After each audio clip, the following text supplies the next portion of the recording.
Hi hello నమస్తే welcome to our channel. నేను మీ చార్మి.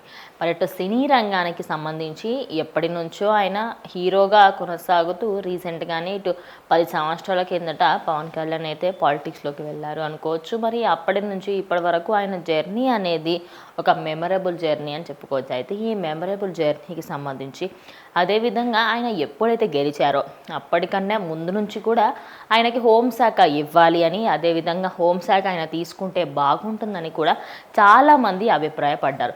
అయితే ఇదే క్రమంలో ఆయన హోంశాఖ తీసుకోకుండా అటు పంచాయతీరాజ్ తీసుకోవడంతో చాలామంది ఏంటంటే అరే పంచాయతీరాజ్ తీసుకోవడానికి గల కారణాలు ఏమిటి అంటూ, అదేవిధంగా ఈ శాఖకు సంబంధించి ఆయనకి అవగాహన ఉందా లేదా అనే విధంగా కూడా చాలా మటుకు అందరూ అడిగారు. కానీ ఎప్పుడు కూడా దీని గురించి మాట్లాడారు. రీసెంట్గా జరిగిన ఒక ప్రెస్ మీట్లో అయితే ఆయన మాట్లాడుతూ, నేను రుద్రవీణ సినిమాకి సంబంధించి మా అన్నయ్య సినిమా నుంచి నేను చాలా ఇన్స్పైర్ అయ్యానని, ఆ సినిమాలో ఒక సర్పంచ్ చేయగలిగింది ఇంకా ఎవరు చేయలేరు అనే విధంగా చూపిస్తారని, అటు ఆ మూవీలో ఉన్న క్యారెక్టర్ని నేను నా రియల్ లైఫ్లో చాలా ఇన్స్పైర్ అయ్యానని, అందువల్లనే నేను ఆ హోంశాఖ కాకుండా ఇటు పంచాయతీరాజ్ తీసుకోవడానికి గల మెయిన్ రీజన్ అయితే రుద్రవీణ సినిమా అనేది ఆయన పేర్కొన్నారు. మరి దీనికి సంబంధించి ఎట్టకేలకు ఆయన హోంశాఖ తీసుకోకపోవడానికి గల కారణాలు ఏమిటి అనేది ఆయన నోటితోనే వినడం జరిగింది.